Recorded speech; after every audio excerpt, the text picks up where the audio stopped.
जय हिंद दोस्तों, मैं सागर आप सभी का स्वागत करता हूं एसएसटी टीचिंग अड्डा 24/7 के इस एजुकेशनल प्लेटफॉर्म पे। अगर आप बीपीएससी पीटी या बीपीएससी टीआरई 4 का तैयारी कर रहे हैं या बिहार दरोगा या किसी भी एग्ज़ाम का, उस लिए यह बहुत ही महत्वपूर्ण क्लास है, खास करके बायोलॉजी सेक्शन वाला। और जो बीपीएससी टीआरई 4 में जो कॉमन पेपर आने वाला है, बीपीएससी टीआरई 4 में जो कॉमन पेपर है उसमें 40 नंबर का 40 मार्क्स का जीके जीएस पूछा जाएगा। उसके लिए यह क्लास खास करके बहुत ही महत्वपूर्ण है। तो चलिए बिना टाइम पास किए शुरू करते हैं।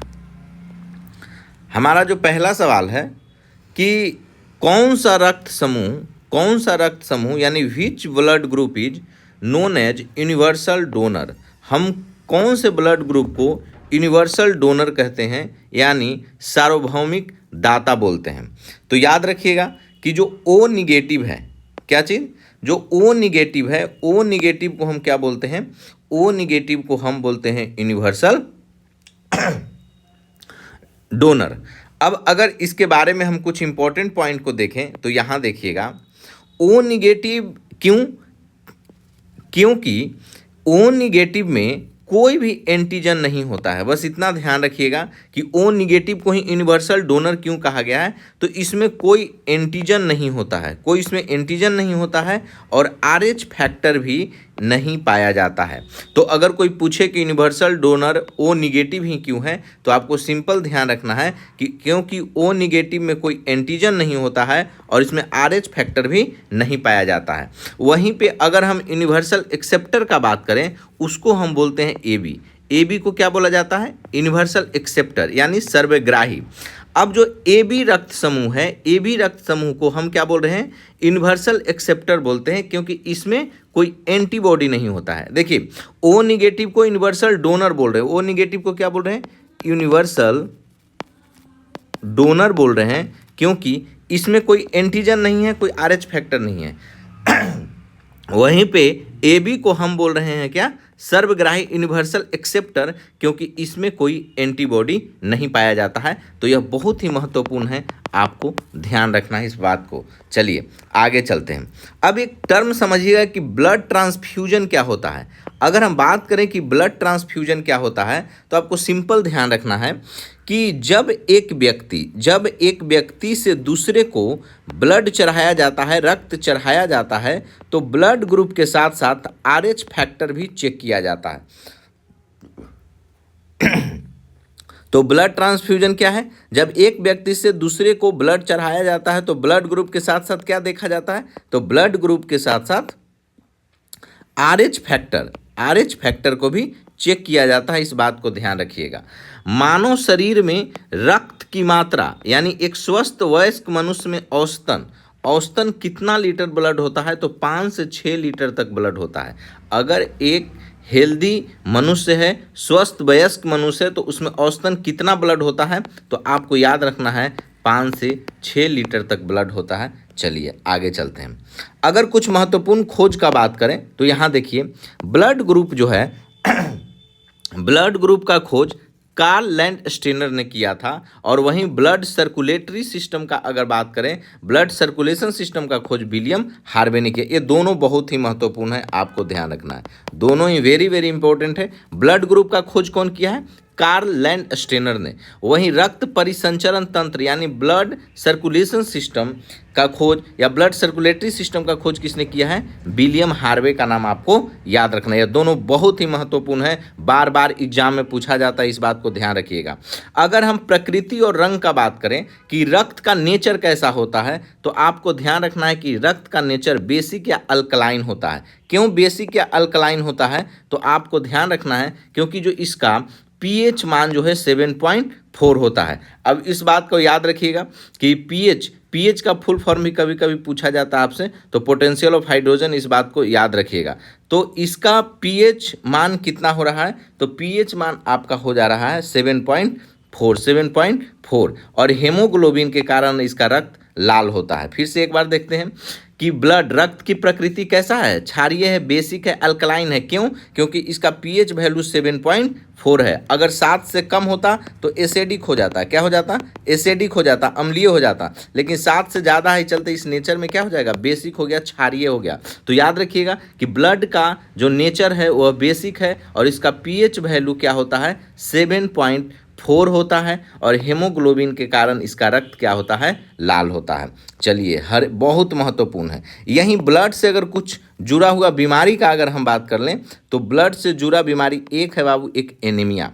एनीमिया यह शरीर में आरबीसी रेड ब्लड कार्पेसल्स यानी लाल रक्त कोशिकाओं की कमी से होता है। तो इस बात को ध्यान रखिएगा। और परीक्षा में इसको क्या, एरिथ्रोसाइट, परीक्षा में इसको क्या बोला जाता है, तो रेड ब्लड को ही हम क्या बोलते हैं, एरिथ्रोसाइट बोलते हैं। इस बात को याद रखिएगा कि आरबीसी को एक और किस नाम से जानते हैं, तो आरबीसी को ही हम किस नाम से जानते हैं, आरबीसी को ही हम एरिथ्रोसाइट के नाम से जानते हैं। इस बात को ध्यान रखिएगा।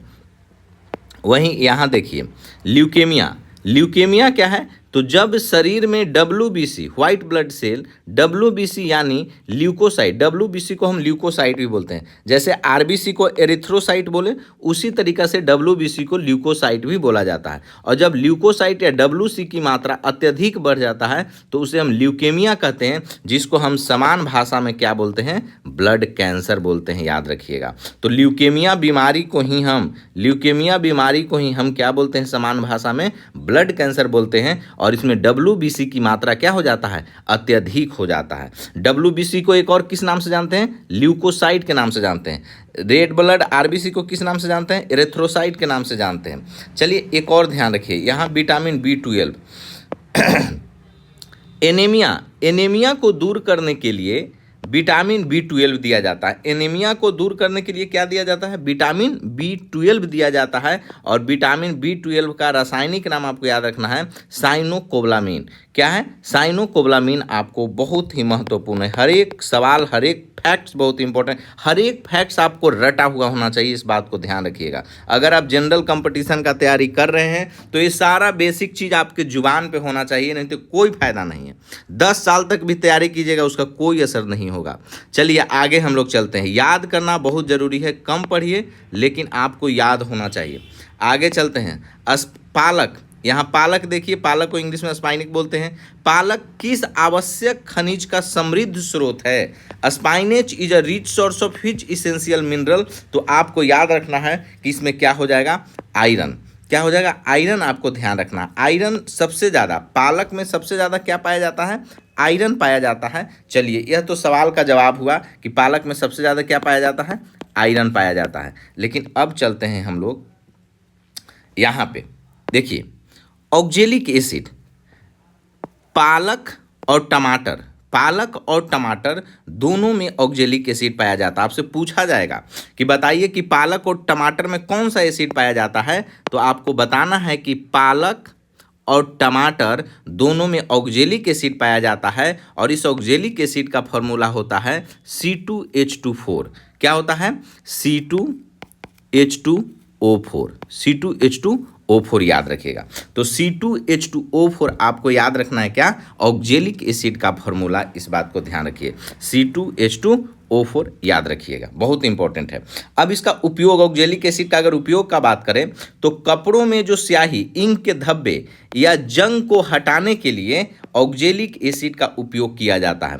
अगर आपसे पूछा जाए कि बताइए कि कपड़ों में जो स्याही, इंक वगैरह धब्बा लग जाता है ना, तो कपड़ों से स्याही के धब्बे हटाने हो या रस्ट या जंग हटाना हो लोहे वगैरह से, तो ऑक्जेलिक एसिड का उपयोग किया जाता है। इस बात को ध्यान रखिएगा। हर एक सवाल, हर एक पॉइंट बहुत ही इंपॉर्टेंट है, इस बात को ध्यान रखिए। यहाँ देखिए, अगर आपसे पूछे कि आयरन और जंग का सूत्र, तो आयरन का सिंबल क्या होता है, Fe होता है। आयरन का सिंबल क्या होता है, तो Fe होता है। ध्यान रखिएगा, आयरन का सिंबल क्या होता है, Fe होता है। और इसका एटॉमिक नंबर कितना है, 26 है। तो आपको ध्यान रखना है कि आयरन का सिंबल Fe होता है और इसका जो एटॉमिक नंबर है 26 होता है। और यहाँ पर अगर रस्ट का फॉर्मूला आपको रट के रखना है, बहुत ही महत्वपूर्ण है। रस्ट का formula Fe2O3 into XH2O, Fe2O3 into XH2O आपको ध्यान रखना है, यह रस्ट का फॉर्मूला आपको ध्यान रखना है, Fe2O3 इंटू XH2O होता है। वहीं अगर इसका देखें कि कुद्रमुख की पहाड़ियाँ, कुद्रमुख की पहाड़ियाँ, तो आपको पहले याद रखना है कि जो कुद्रमुख की यह जो पहाड़ी है यह कहाँ है, तो यह आपको बाबू कर्नाटक में है। कहाँ है? कर्नाटक में। तो कुद्रमुख की पहाड़ी कहाँ है? कर्नाटक में है। तो कुद्रमुख की पहाड़ी कर्नाटक में है। और यह क्यों फेमस है? तो आयरन ओर के लिए, लौह अयस्क के लिए कुद्रमुख की पहाड़ी फेमस है, जो कर्नाटक में है। और यह कौन से अयस्क के लिए आयरन का? तो हेमेटाइट रूप के लिए प्रसिद्ध है। आपको ध्यान रखना है, आयरन का कौन सा टाइप के लिए कुद्रमुख फेमस है? तो हेमेटाइट। इस बात को याद रखिएगा, बहुत ही महत्वपूर्ण है हर एक फैक्ट्स। चलिए यहाँ देखिए, यहाँ है कि इंसुलिन, आपसे पूछेगा सवाल कि इंसुलिन में बताइए कौन सा एलिमेंट पाया जाता है, इंसुलिन में कौन सा तत्व पाया जाता है। तो आपको याद रखना है कि यह जो इंसुलिन है, इंसुलिन में क्या पाया जाता है? तो जिंक पाया जाता है। इंसुलिन में क्या पाया जाता है? जिंक पाया जाता है। वहीं अगर पूछे कि पौधों के क्लोरोफिल में क्या पाया जाता है, तो मैग्नीशियम याद रखिएगा, जो सूर्य की रोशनी को अवशोषित करता है, ट्रैप करता है। तो क्लोरोफिल में क्या पाया जाता है? मैग्नीशियम, जो सूर्य की रोशनी को अवशोषित यानी ट्रैप करता है। वहीं इंसुलिन में क्या पाया जाता है? जिंक पाया जाता है। हर एक चीज रटिएगा बैठ के, बार बार पढ़िएगा। रटने का कहने का मतलब कि बार बार इसको पढ़ना है, बार बार इसको पढ़ना है, इस बात को ध्यान रखिए।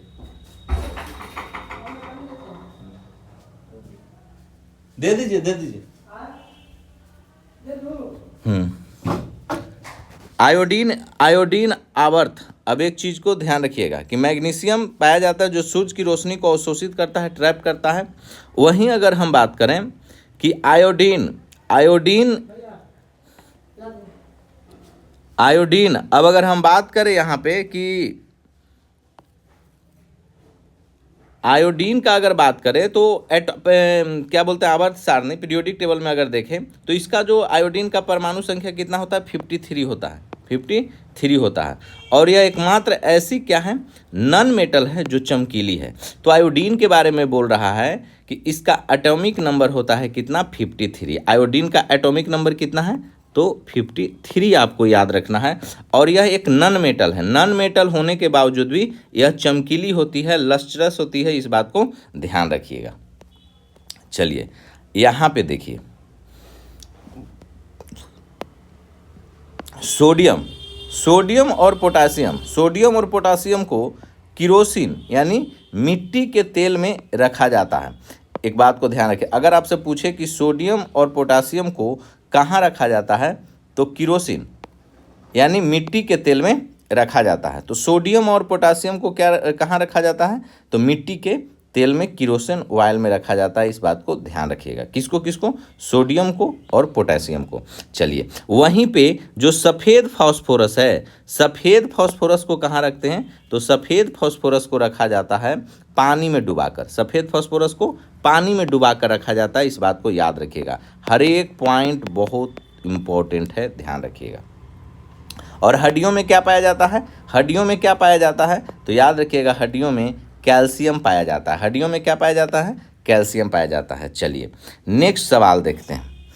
सवाल है कि जो रेशम है, रेशम जो है यानी जो सिल्क है, किस कीट के जीव चक्र में किस चरण से प्राप्त होता है? मतलब सिल्क जो ऑब्टेन्ड होता है, which stage of silk worm. क्या बोल रहा है? Silk is obtained from which stage of silk worm. तो आपको ध्यान रखना है कि यह क्या हो जाएगा बाबू? यह हो जाएगा प्यूपा। क्या हो जाएगा? प्यूपा। यह जो प्यूपा है, इसी स्टेज में हमको क्या मिलता है? सिल्क किस कीट के जीव से? तो प्यूपा के स्टेज ऑफ सिल्क वर्म। तो यह जो प्यूपा वाला स्टेज फॉर्म है, वहीं से हमको सिल्क मिलता है। चलिए आगे हम लोग इसमें देखते हैं। यहाँ देखिए अगर इसका संरचना का बात करें कि रेशम के कीड़े के बाहर एक सफ़ेद आवरण होता है। रेशम के कीड़े के बाहर क्या होता है? यहाँ देखिए एक सफ़ेद आवरण होता है। क्या होता है? सफ़ेद आवरण होता है, जिसे हम कोकून कहते हैं। इसको क्या बोल रहे हैं? इसको हम बोलते हैं कोकून। क्या बोल रहे हैं? इसको कोकून बोलते हैं। और वहीं पे बात करें हम कि इसके अंदर के कीड़े को लार्वा कहते हैं, और यह जो अंदर है, इस अंदर वाले को हम क्या बोलते हैं, हम बोलते हैं लार्वा। और इन दोनों को मिला करके प्यूपा कहा जाता है। मतलब सिंपल आपको ध्यान रखना है कि रेशम के कीड़े के बाहर एक सफ़ेद आवरण होता है, जिसे कोकून कहते हैं, और इसके अंदर के कीड़े को क्या बोलते हैं, लार्वा कहते हैं, और इन दोनों को मिलाकर प्यूपा कहा जाता है। क्या कहा जाता है, प्यूपा कहा जाता है। चलिए आगे चलते हैं। अगर वहीं बाबू हम फाइलम का बात करें कि किस फाइलम में आता है, तो ये जो रेशम का कीड़ा जो सिल्क वर्म मोथ है, तो रेशम का कीड़ा कीट वर्ग में आता है। किस में आता है, कीट वर्ग में आता है। और यह जंतु जगत का, अगर बात करें कि जंतु जगत का सबसे बड़ा संघ या वर्ग कौन है, तो आपको आर्थ्रोपोडा का नाम याद रखना है। अगर आपसे पूछा जाए कि बताइए जंतु जगत यानी एनिमल किंगडम का सबसे बड़ा फाइलम कौन है, सबसे बड़ा वर्ग कौन है, तो आर्थ्रोपोडा का नाम आपको क्या करना है, याद रखना है। बहुत ही महत्वपूर्ण है। आपको ये भी याद रखना है कि जो रेशम का कीड़ा है किस वर्ग में आता है, तो यह कीट वर्ग में आता है। रेशम का कीड़ा कीट वर्ग में आता है। Number 1 question. नंबर 2 कि जंतु जगत यानी एनिमल किंगडम का सबसे बड़ा फाइलम क्लास कौन है, तो याद रखिएगा आर्थ्रोपोडा का नाम। आर्थ्रोपोडा एनिमल किंगडम का सबसे बड़ा संघ है।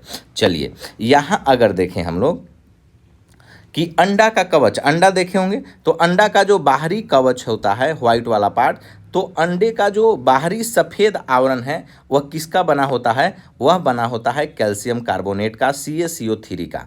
तो अंडे का जो बाहरी सफ़ेद आवरण है वह किसका बना होता है, आपको याद रखना है कैल्शियम कार्बोनेट का बना होता है, जिसे हम चौक या मार्बल भी बोलते हैं। तो जो चौक या मार्बल जिसको संगमरमर बोलते हैं, इसका भी फॉर्मूला सेम होता है। याद रखिएगा संगमरमर का भी फॉर्मूला क्या होता है, यही CaCO3 कैल्शियम कार्बोनेट। आपको ध्यान रखिएगा ये CaCO3 संगमरमर, मार्बल, चौक या कैल्शियम कार्बोनेट का ही क्या बना है, अंडा का व्हाइट वाला पार्ट जो बाहर वाला पार्ट है। और इसका फॉर्मूला किसका बना होता है, कैल्शियम कार्बोनेट CaCO3। और जो मार्बल है, चौक है यानी संगमरमर, यह इसका भी फॉर्मूला क्या होता है, यही आपको CaCO3 याद रखना है।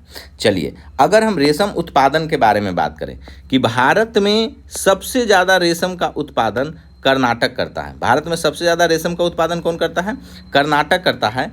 और बिहार में भागलपुर को सिल्क सिटी कहा जाता है। पूरी दुनिया में सबसे बड़ा रेशम उत्पादक देश कौन है, तो चीन है। फिर से एक बार देखते हैं भारत में सबसे ज़्यादा रेशम का उत्पादन कर्नाटक करता है।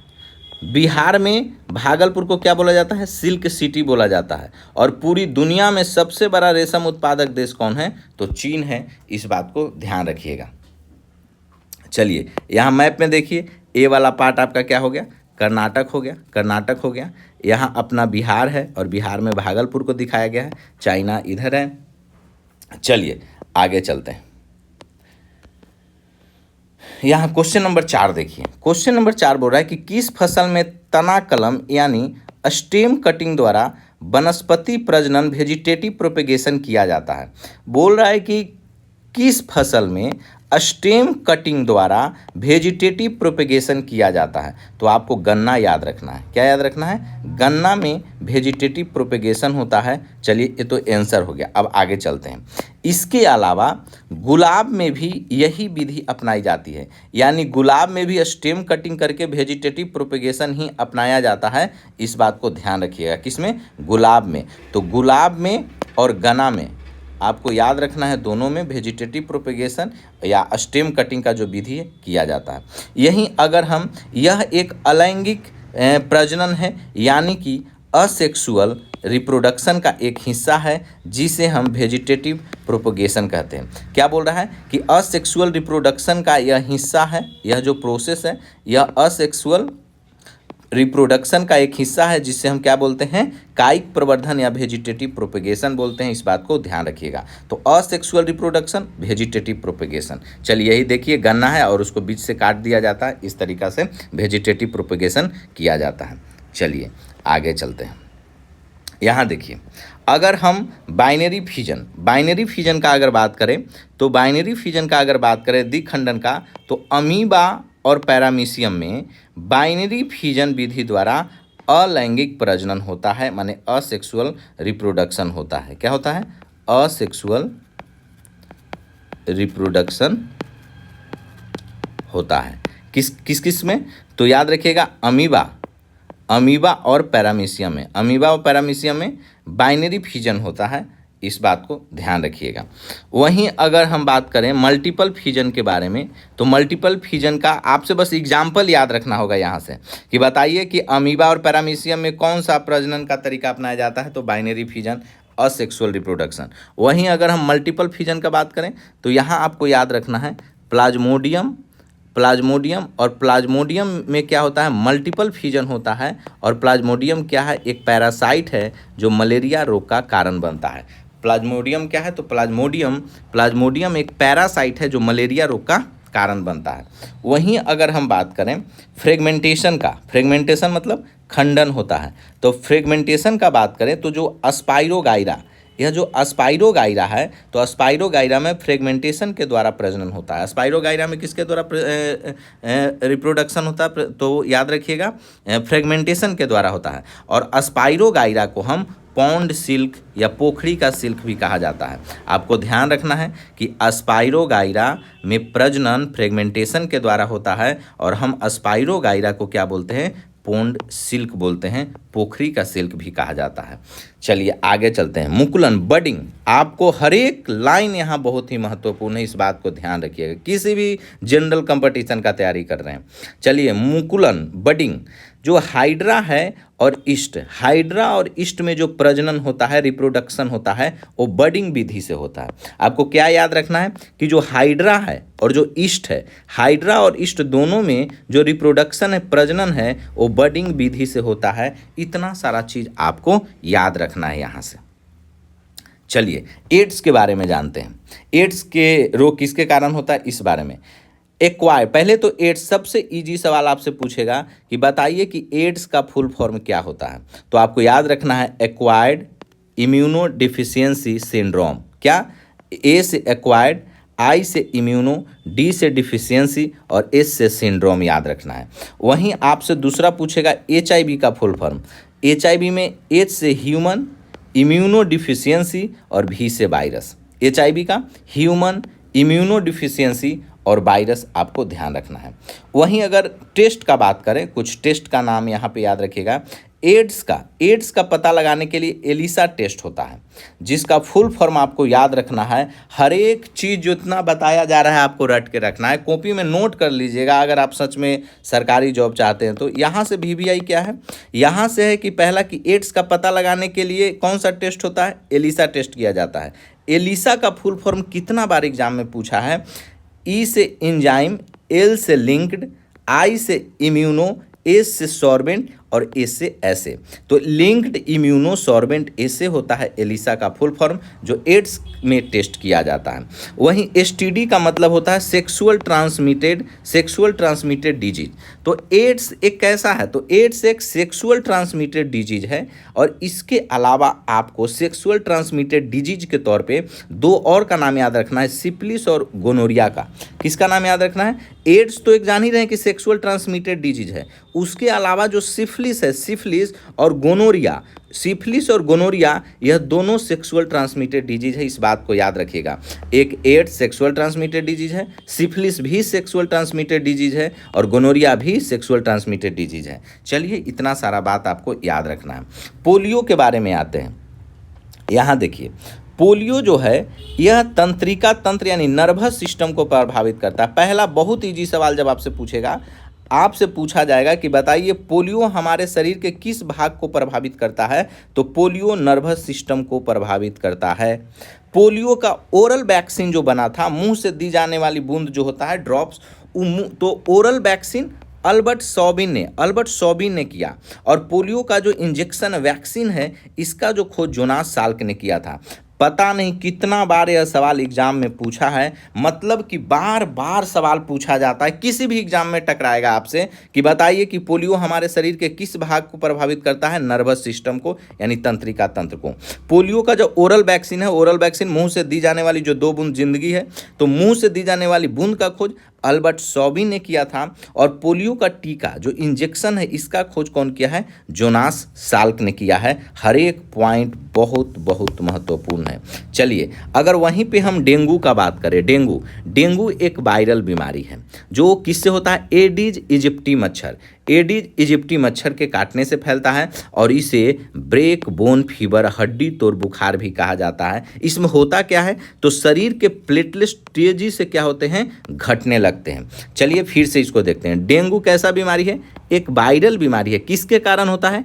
एडिज इजिप्टी मच्छर के काटने से फैलता है। और सबसे इंपॉर्टेंट आपसे पूछा जाएगा कि ब्रेक बोन फीवर किस बीमारी को कहा जाता है? तो डेंगू को हम ब्रेक बोन फीवर कहते हैं, जिसको हड्डी तोड़ बुखार, हड्डियों में बहुत तेज दर्द उठता है, इसीलिए इसको ब्रेक बोन फीवर कहा जाता है। और इसमें शरीर के प्लेटलेट्स तेजी से घटने लगते हैं। तो प्लेटलेट्स याद रखिएगा, ब्लड का एक टाइप है, तो यह तेजी से क्या होता है? घटने लगता है। आगे चलते हैं। आगे हम लोग अगर देखें कि निम्नलिखित में से कौन सा रोग मच्छरों के द्वारा नहीं फैलाया जाता है? कौन सा रोग है जो मच्छरों के द्वारा नहीं फैलता है?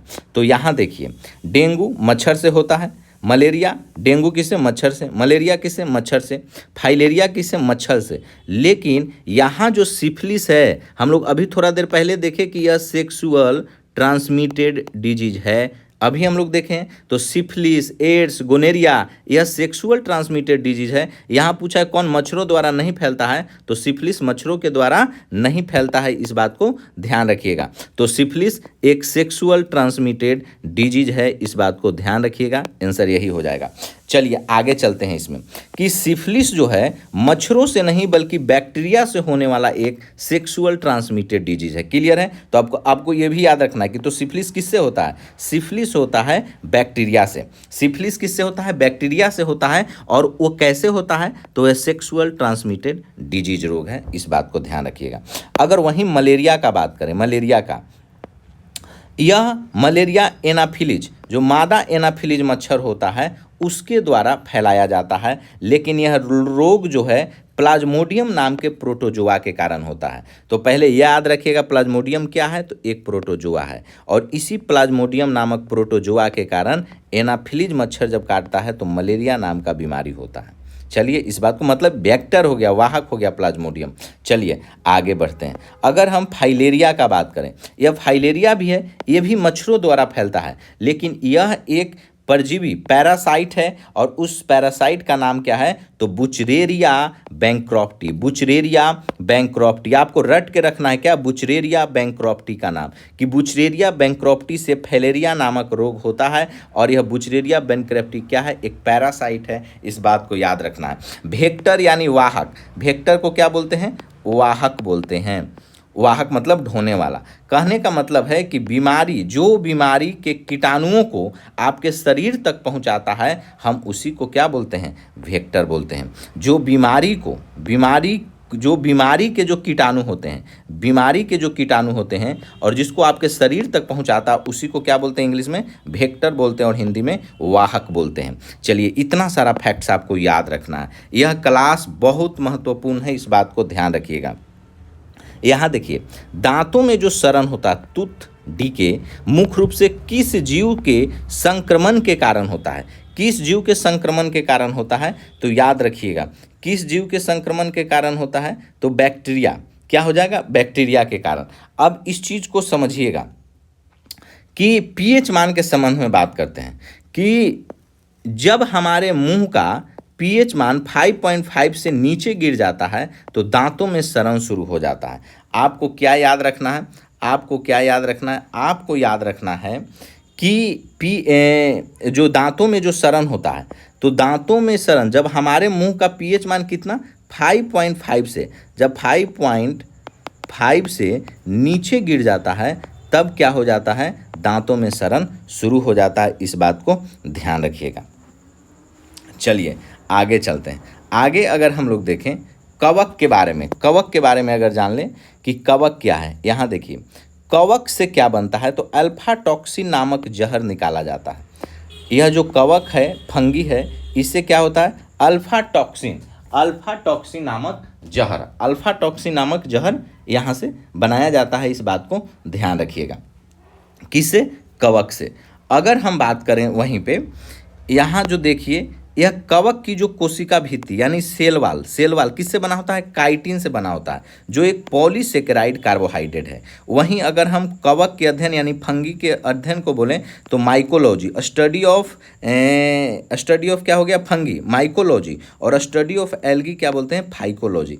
यानी आपको ध्यान रखना है, आपको ध्यान क्या रखना है, तो सिंपल चीज़ों को यहाँ समझिएगा आप, कि जो कवक है, जो फंगी है, इसके सेल वाल किससे बना होता है? काइटिन से बना होता है।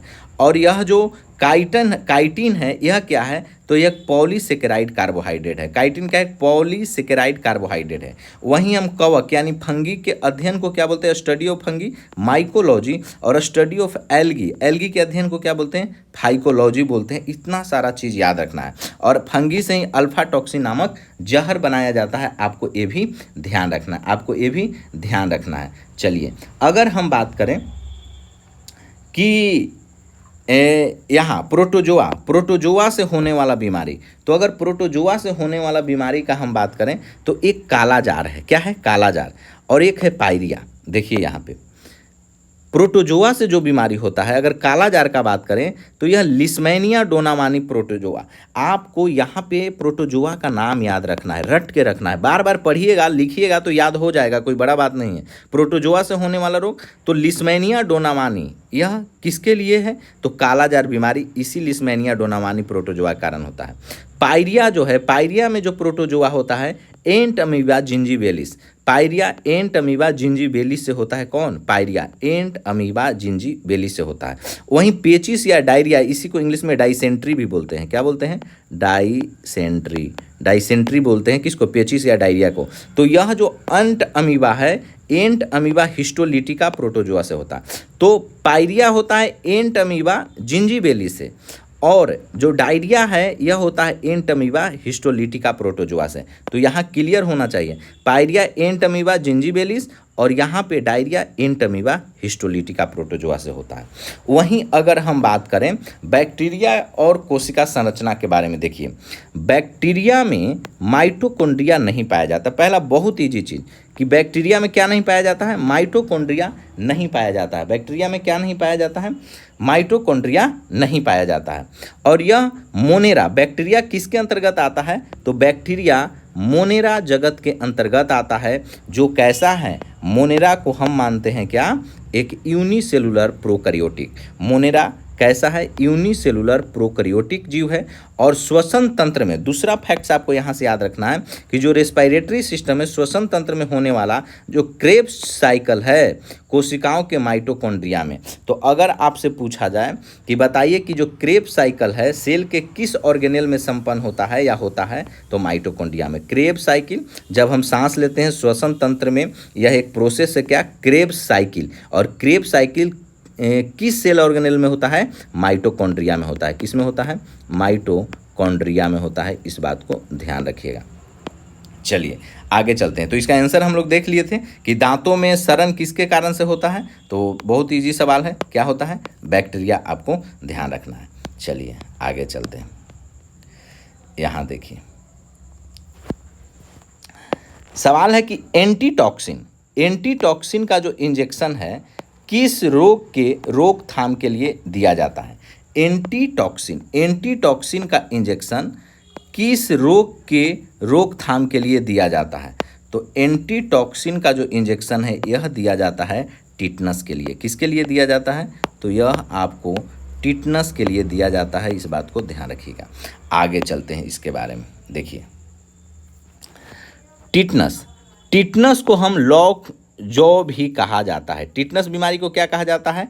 टिटनस बीमारी को लॉक जॉ भी कहा जाता है। क्यों? क्योंकि इसमें क्या होता है? जबड़ा पूरी तरह से लॉक हो जाता है। इसमें जो जबड़ा है, मुंह का जो जबड़ा है, यह क्या होता है? पूरी तरीक़ा से लॉक हो जाता है। पूरी तरीक़ा से ये वाला पार्ट लॉक हो जाता है, मुंह ही नहीं खुलता है। तो याद रखिएगा कि टिटनेस को लॉक जॉ, पहला ही क्वेश्चन आपसे पूछा जाएगा कि टिटनेस को किस और नाम से या लॉक जॉ किस बीमारी को कहा जाता है, तो आपको याद रखना है किसको? टिटनेस को लॉक जॉ बीमारी कहा जाता है। इसमें क्या होता है, तो इसमें जबड़ा पूरी तरह से लॉक हो जाता है। आगे चलिए, अगर यहीं पे हम बात करें हैजा का, यह जो हैजा है कॉलरा, यह बैक्टीरिया से होता है। पहला तो आपको यही याद रखना है कि हैजा किससे होता है, तो बैक्टीरिया से होता है। दूसरा चीज़ कि यह किस बैक्टीरिया से होता है, तो आपको याद रखना है विब्रियो कोलेरी। क्या याद रखना है, यह जो विब्रियो कोलेरी है यही बैक्टीरिया के कारण, ये बैक्टीरिया का नाम है कि हैजा बैक्टीरिया से होता है, और हैजा किस बैक्टीरिया से होता है, तो विब्रियो कोलेरी से होता है। पूरा हर एक लाइन आपके लिए इंपॉर्टेंट है, जब 2-4-5 बार आप पढ़िएगा तो आपको बहुत मज़ा आने वाला है। चलिए आगे चलते हैं। यहाँ देखिए टीबी के बारे में बताया गया है, ट्यूबरक्लोसिस, यानी इसी को हिंदी में क्षय रोग भी बोलते हैं और इंग्लिश में टीबी शॉर्ट में बोलते हैं ट्यूबरक्लोसिस। यह माइकोबैक्टीरियम ट्यूबरक्लोसिस नाम के बैक्टीरिया से होता है। आपसे पूछा जाता है, हमेशा पूछा गया है एग्जाम में कि बताइए जो टीबी है किस बैक्टीरिया के, टीबी बैक्टीरिया से तो होता है लेकिन किस बैक्टीरिया के कारण, तो माइकोबैक्टीरियम ट्यूबरक्लोसिस, माइकोबैक्टीरियम ट्यूबरक्लोसिस के कारण होता है क्या, टीबी होता है। वहीं अगर खसरा मेसल्स का अगर आप समझें तो यह जो खसरा है, खसरा हो गया, मम्प्स हो गया या रूबेला हो गया, ये तीनों वायरल या विषाणु जनित बीमारी है। तो पूछा जाता है कभी कभी कि निम्नलिखित में से कौन वायरस से बीमारी नहीं होता है या कौन कौन वायरस से होता है, तो आपको यह MMR मेसल्स यानी खसरा, मम्प्स और रूबेला, यह तीनों वायरल डिजीज है, विषाणु जनित बीमारी है। इस बात को याद रखिएगा। कौन कौन, खसरा यानी मेसल्स, खसरा इंग्लिश में मेसल्स, मम्प्स और रूबेला, यह तीनों कैसा बीमारी है, वायरल डिजीज है। इस बात को ध्यान रखिएगा। यहाँ देखिए, महिलाओं में गर्भावस्था को बनाए रखने के लिए कौन सा हार्मोन जिम्मेदार है, तो याद रखिएगा कि महिलाओं में गर्भावस्था को बनाए रखने के लिए कौन सा क्या है कि कौन सा हार्मोन जिम्मेदार है, तो कौन सा हार्मोन जिम्मेदार है, तो बहुत इजी सवाल है, आपको याद रखना है प्रोजेस्टेरोन का। यह तो सवाल का जवाब हो गया क्या, प्रोजेस्टेरोन, कि महिलाओं में गर्भावस्था को बनाए रखने के लिए कौन सा हार्मोन जिम्मेदार है, which hormone is responsible for maintaining pregnancy in female, तो प्रोजेस्टेरोन का नाम आपको ध्यान रखना है। आगे चलते हैं। यहाँ देखिए, महिला फीमेल सेक्स हार्मोन का बात करें, 2 फीमेल सेक्स हार्मोन का नाम आपको याद रखना है, एक एस्ट्रोजन का, एक प्रोजेस्टेरोन का। ये दोनों ही क्या है, फीमेल सेक्स हार्मोन है, जो कि ओवेरी द्वारा स्रावित होता है। तो ध्यान रखिए, आपसे पूछा जाएगा कि निम्नलिखित में से कौन फीमेल सेक्स हार्मोन है, तो एस्ट्रोजन और प्रोजेस्टेरोन का नाम याद रखना है। फिर आपको याद रखना है कि जो एस्ट्रोजन और प्रोजेस्टेरोन है कहाँ से सीक्रेट होता है, स्रावित होता है, तो ओवेरी से सीक्रेट होता है। एकदम क्लियर रखना है। यह जो एस्ट्रोजन है, एस्ट्रोजन महिलाओं में प्राथमिक और द्वितीयक लक्षणों जैसे आवाज़ का पतला होना, शारीरिक विकास के लिए जिम्मेदार है। तो आपको जो महिलाओं में यह जो प्राइमरी और जो सेकेंडरी लक्षण दिखते हैं, जिससे हम देख के पता कर लेते हैं कि महिला है, वह कौन से हार्मोन में ऐसा, किस हार्मोन के कारण ऐसा दिखाई पड़ता है, तो याद रखिएगा यह जो एस्ट्रोजन है, एस्ट्रोजन के कारण ही हम पहचान पाते हैं कि यह महिला है। और यह महिला है। प्राथमिक और द्वितीयक लक्षण जैसे आवाज़ का पतला होना या शारीरिक डेवलपमेंट को देख करके जो हम बता देते हैं, तो यह कौन से हार्मोन रिस्पॉन्सिबल है महिलाओं में, तो एस्ट्रोजन का नाम आपको याद रखना है। वहीं अगर हम प्रोजेस्टेरोन का बात करें, यह जो प्रोजेस्टेरोन है, प्रोजेस्टेरोन गर्भावस्था के दौरान महिला के शरीर को तैयार करने और उसे बनाए रखने में काम करता है। तो जब महिला प्रेग्नेंट होती है या प्रेगनेंसी के दौरान, यह जो प्रोजेस्टेरोन है, यह महिला के शरीर को तैयार करने और उसे बनाए रखने में क्या करता है, मदद करता है। तो यह प्रोजेस्टेरोन और एस्ट्रोजन दोनों ही बहुत ही महत्वपूर्ण है। वहीं अगर मेल सेक्स हार्मोन का बात करें, तो टेस्टोस्टेरोन का नाम याद रखिएगा, यह एक क्या है, मेल सेक्स हार्मोन है। कौन, तो याद रखिएगा आप टेस्टोस्टेरोन का। टेस्टोस्टेरोन एक मेल सेक्स हार्मोन है, मेल सेक्स हार्मोन है, आपको ध्यान रखना है।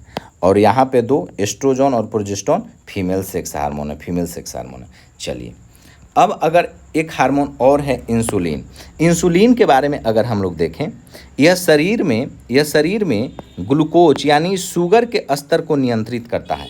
इंसुलिन हार्मोन क्या काम करता है, तो हमारे बॉडी में ग्लूकोज के लेवल को कंट्रोल रेगुलेट करता है। यह शरीर के अतिरिक्त ग्लूकोज को ग्लाइकोजेन में बदल देता है। और इंसुलिन हार्मोन क्या करता है, तो हमारे शरीर में अगर अधिक ग्लूकोज हो गया तो उसको किस में बदल देता है, ग्लाइकोजेन में बदल देता है। अगर हमारे शरीर में अतिरिक्त ग्लूकोज होता है तो उसको ग्लाइकोजेन में बदल देता है, जो हमारे लीवर और मांसपेशियां में जाकर स्टोर हो जाता है। कहाँ स्टोर हो जाता है, तो लीवर में स्टोर होता है या मांसपेशियां में जाकर के स्टोर हो जाता है। लेकिन एक और हार्मोन है ग्लूकागोन हार्मोन। यह क्या करता है कि जब हमें भूख लगता है तो यह ग्लाइकोजन को वापस ग्लूकोज में बदल देता है। तो देखिए इंसुलिन हार्मोन ग्लूकोज को ग्लाइकोजेन में बदल दे रहा है, लेकिन यह जो ग्लूकागोन हार्मोन है जब भूख लगता है तो वही ग्लाइकोजन को वापस ग्लूकोज में बदल देता है। तो आपसे जब पूछा जाए कि कौन ग्लाइकोजन को फिर से ग्लूकोज में बदल देता है तो ग्लूकागोन हार्मोन का नाम आपको याद रखना है।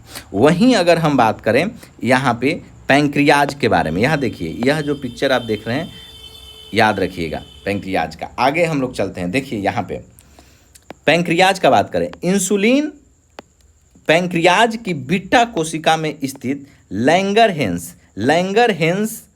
की दीपिका आइलेट्स ऑफ लैंगरहेंस से निकलता है। अगर आपसे पूछा जाए कि इंसुलिन कहाँ से निकलता है तो इंसुलिन निकलता है पैंक्रियाज के बीटा सेल से। पैंक्रियाज के बीटा सेल में स्थित लैंगरहेंस के दीपिकाओं यानी आइलेट्स ऑफ लैंगरहेंस से।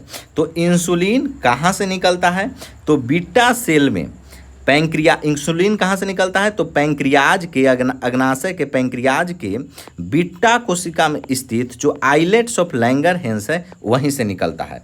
और यह जो पैंक्रियाज है मानव शरीर की दूसरी सबसे बड़ी ग्रंथि है, ग्लैंड है। ग्रंथि मतलब ग्लैंड है।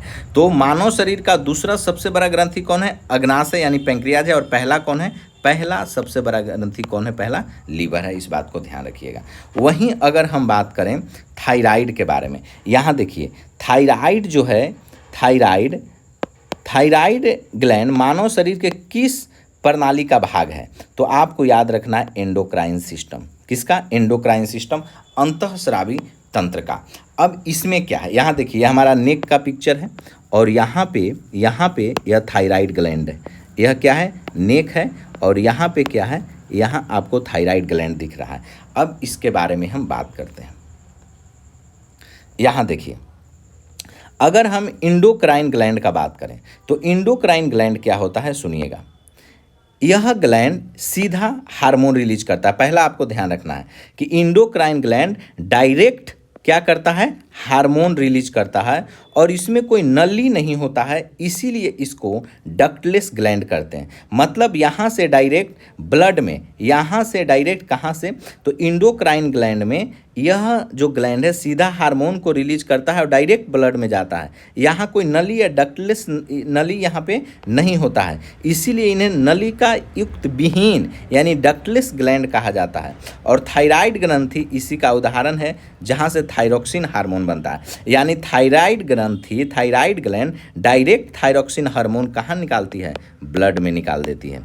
इसके लिए कोई नली नहीं होता है, कोई भी नली उस तरीका से नहीं है। तो आपको यही याद रखना है कि इंडोक्राइन ग्लैंड में यह इंडोक्राइन ग्लैंड हार्मोन रिलीज करता है और इसमें कोई नली नहीं होता है। यह एक डक्टलेस ग्लैंड है और डक्टलेस ग्लैंड का सबसे अच्छा उदाहरण है थायराइड ग्लैंड। और थायराइड ग्लैंड से कौन सा हार्मोन रिलीज होता है, थायरोक्सिन हार्मोन रिलीज होता है। याद रखिएगा, थायराइड ग्रंथि से थायरोक्सिन हार्मोन रिलीज होता है। बहुत बार सवाल पूछा है।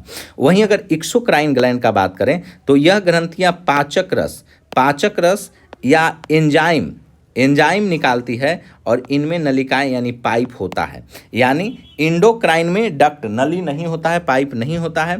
और एक्सोक्राइन ग्लैंड में बाह्यस्रावी ग्रंथि में क्या होता है, पाइप या एंजाइम पाइप होता है। तो पहले पाइप में जाता है और पाइप में जाने के बाद जहाँ जहाँ ज़रूरत होता है उसके बाद ब्लड में जाता है। तो याद रखिएगा इसमें डक्ट होता है। तो एक्सोक्राइन में डक्ट होता है और इंडोक्राइन में डक्ट नहीं होता है, इंडोक्राइन डक्टलेस होता है। चलिए इस बात को ध्यान रखिएगा। तो एक्सोक्राइन में आपको यही याद रखना है कि यहाँ से एंजाइम निकलता है, एक्सोक्राइन से एंजाइम निकलता है, इंडोक्राइन से हार्मोन निकलता है। इंडोक्राइन में नली नहीं होता है, लेकिन यहाँ जो एक्सोक्राइन है इसमें नली होता है, चलिए लीवर के बारे में देखिए, लीवर के बारे में, यहाँ लीवर देख लीजिए, लीवर के बारे में। लीवर मानव शरीर की सबसे बड़ी ग्रंथि है और यह एक बाह्यस्रावी ग्रंथि है जो पीत या बाइल जूस बनाती है। बाह्यस्रावी मतलब एक्सोक्राइन ग्लैंड, इसमें डक्ट होगा, इसमें डक्ट होगा। तो लीवर क्या है? तो लीवर मानव शरीर का सबसे बड़ा ग्रंथि है, सबसे बड़ा ग्लैंड है और यह एक एक्सोक्राइन ग्लैंड है। कैसा है? एक्सोक्राइन ग्लैंड है जो क्या? तो लीवर बाइल जूस बनाती है। बाइल जूस कौन बनाता है? लीवर बाइल जूस बनाता है। और इसका पीत रस का रंग, यह जो बाइल जूस है इसका रंग कैसा होता है? तो हरा पीला, येलो ग्रीनिश होता है। कैसा होता है? येलो ग्रीनिश होता है, इस बात को ध्यान रखना। और वह वसा को तोड़ने का काम करता है, सीधा पाचन नहीं करता है। और यह क्या करता है पितरस? तो यह वसा को तोड़ने का काम करता है, सीधा पाचन नहीं करता है, इस बात को ध्यान रखिएगा। यही पीनियल ग्लैंड का अगर बात करें, यह जो पीनियल ग्लैंड है हमारे शरीर की सबसे छोटी ग्रंथि है। अगर जैसे हमारे शरीर की सबसे बड़ी ग्रंथि क्या हो गया? लीवर। हमारे शरीर की सबसे बड़ी ग्रंथि लीवर, सेकेंड वाला पैंक्रियाज। लेकिन अगर आपसे पूछा जाए कि हमारे शरीर का सबसे छोटा ग्लैंड कौन है, तो आपको पीनियल ग्लैंड का नाम याद रखना है। और पीनियल ग्लैंड का क्या काम है? बहुत इंपॉर्टेंट, हमारे सोने और जागने के चक्र, स्लीपिंग साइकिल को नियंत्रित करता है। तो याद रखिएगा, हमारे सोने और जागने का चक्र जो स्लीपिंग साइकिल है, इसको कौन नियंत्रित करता है? Pineal gland. अगर आपसे पूछा जाए कि हमारे स्लीपिंग साइकिल को कौन रेगुलेट करता है, कौन सा ग्लैंड नियंत्रित करता है, तो पीनियल ग्लैंड का नाम याद रखना है। वहीं अगर यहाँ देखिए थाइमस ग्लैंड के बारे में, थाइमस ग्लैंड, यह ग्रंथि हमारे सीने में, हमारे कहाँ होता है? सीने, चेस्ट में होता है। थाइमस ग्लैंड बहुत इंपॉर्टेंट है, याद रखिएगा। तो यह ग्रंथि कहाँ होता है? हमारे सीने में होता है। और यह उम्र बढ़ने के साथ साथ आकार इसका घटता है। जैसे जैसे आप उम्र आपका बढ़ेगा, इसका जो आकार है वह घटने लगेगा। आकार क्या होगा? घटने लगेगा। और यह ग्लैंड हमारे इम्यून सिस्टम के लिए जो टी लिम्फोसाइट कोशिका है, WBC का एक टाइप है, टी लिम्फोसाइट कोशिका, उसको बनाती है। और यही कारण है कि बुढ़ापे में थाइमस ग्रंथि सिकुड़ जाने से इंसान की बीमारियों से लड़ने की क्षमता कम हो जाती है। तो याद रखिए, यहाँ देखिए, जब युवा अवस्था है तो यहाँ थाइमस ग्रंथि कितना बड़ा दिखाई दे रहा है, लार्ज थाइमस दिखाई दे रहा है। और जब बुढ़ापा आया है तो श्रंक थाइमस देखिए कितना छोटा हो गया, कितना छोटा हो गया। तो यही बोल रहा है कि थाइमस ग्लैंड उम्र बढ़ने के साथ साथ सिकुड़ता है। जैसे जैसे आप बूढ़े होइएगा वैसे वैसे ये छोटा होता जाएगा और आपको बीमारियों से लड़ने का जो क्षमता है वह घट जाएगा। इम्यून सिस्टम के लिए होता है, बीमारियों से लड़ने का क्षमता क्या हो जाएगा? कम हो जाएगा, इस बात को याद रखिएगा। तो उम्र बढ़ने के साथ कौन घटते जाता है? कौन ग्लैंड? थाइमस ग्लैंड, इस बात को याद रखिएगा। यहाँ देखिए, यहाँ आप देखिएगा पीनियल ग्लैंड।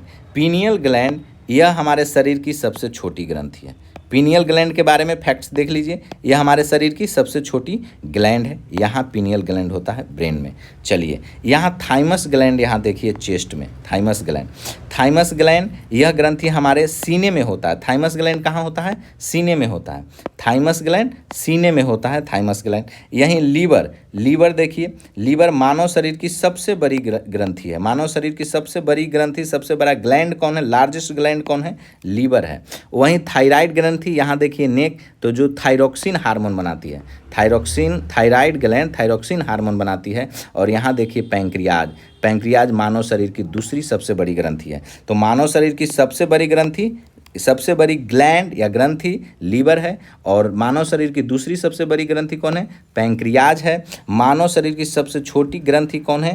पीनियल ग्लैंड है। इतना सारा आपको ध्यान रखना है।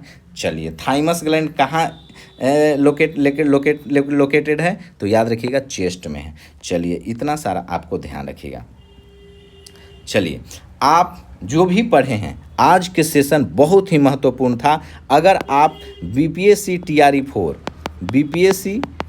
4 का तैयारी कर रहे हैं, या बीपीएससी टीआरई 4 का तैयारी कर रहे हैं, या बीपीएससी पीटी का तैयारी कर रहे हैं, हर एक एग्जाम के लिए क्लास बहुत महत्वपूर्ण है। एक एक सवाल बहुत महत्वपूर्ण है। आप सारा के सारा रट जाइएगा, इसको लिख लीजिएगा, बार बार पढ़िएगा, एग्जाम में बहुत मदद मिलेगा। देखने के लिए धन्यवाद। अगर कंटेंट आपको अच्छा लग रहा है तो इसको ज़्यादा से ज़्यादा शेयर कर दीजिए और इसको लाइक कर दीजिएगा। कुछ कहना हो